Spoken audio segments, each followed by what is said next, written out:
Assalamualaikum warahmatullahi wabarakatuh. Perkenalkan, nama saya Emil Maula dengan NIM 121303042 akan mencoba mereview materi hukum tata negara yang diampu oleh Bapak Lutfi Fahrul SYMH.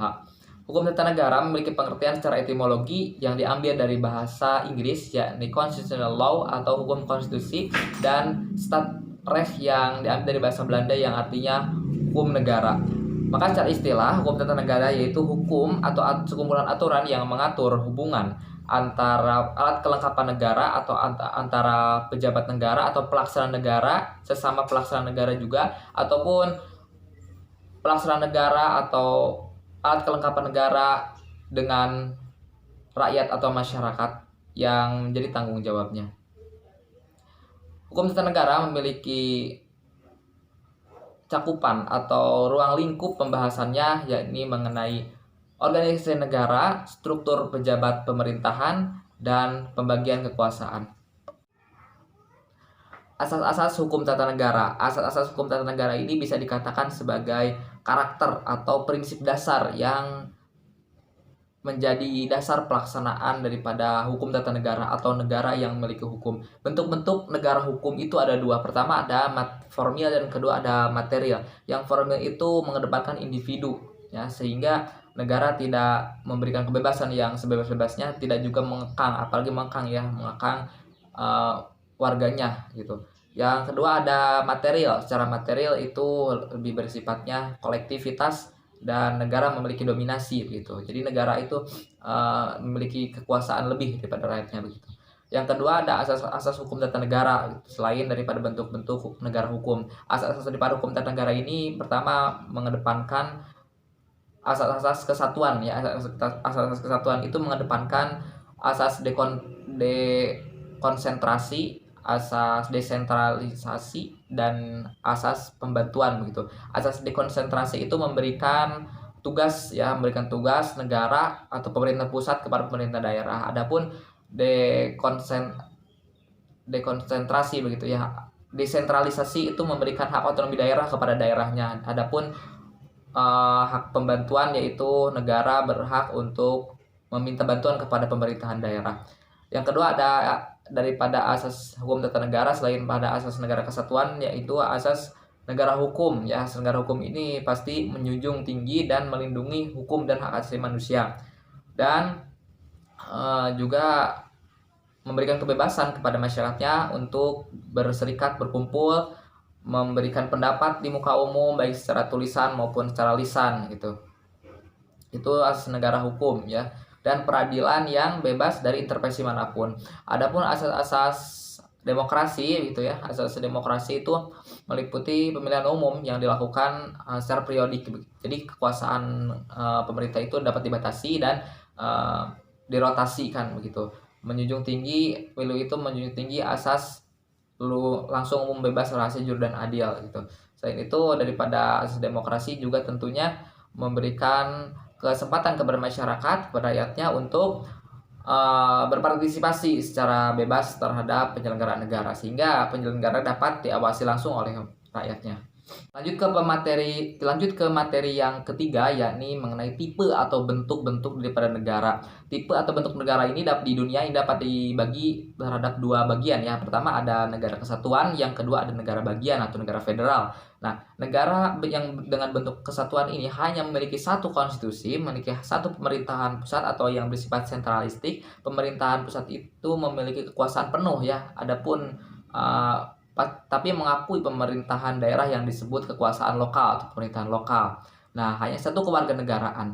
Dan untuk pemerintah atau bentuk negara federal seperti hanya di Amerika, itu satu negara itu bisa terdiri dari beberapa negara yang disebut dengan negara bagian begitu ya.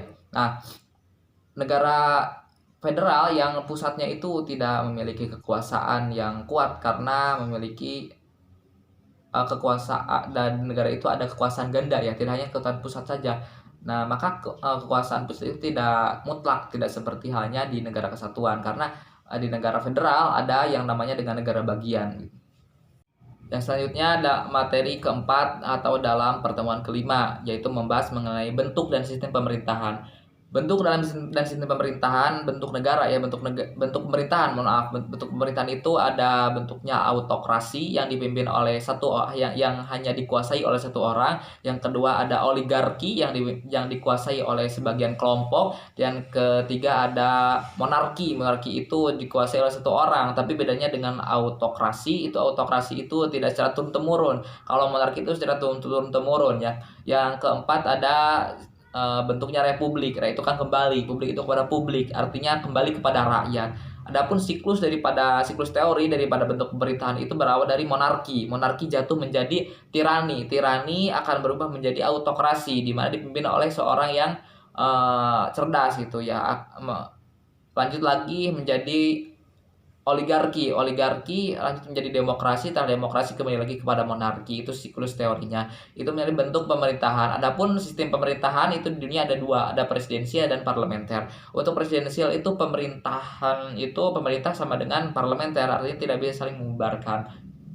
Jadi dalam presidensial, presiden itu memiliki kekuasaan penuh mengangkat kabinet begitu ya, dan kabinet pun bertanggung jawabnya kepada presiden atau kepada kepala pemerintahan ya. Dalam hal itu tidak bisa saling menjatuhkan antara parlemen dengan kabinet. Nah, sebaliknya dalam parlementer itu kabinet diangkat itu harus atas dasar dengan persetujuan daripada parlemen. Artinya parlemen itu memiliki kekuasaan terhadap kabinet begitu. Jadi bisa untuk membubarkan kabinet, dan kabinet pun atau para menteri itu bertanggung jawabnya kepada parlemen ya, bukan kepada presiden selaku kepala pemerintahan.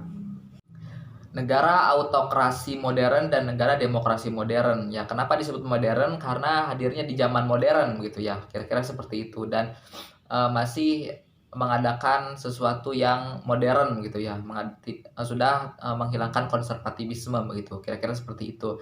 Nah, negara autokrasi modern ini seperti yang telah dijelaskan bahwa autokrasi itu kan dipegang oleh satu orang. Maka dalam negara autokrasi modern itu diadakan pemilu tapi hanya diikuti oleh satu partai saja atau partai tunggal ya. Dengan begitu kekuasaan eksekutif akan lebih berkuasa, sehingga ketika pengangkatan parlemen itu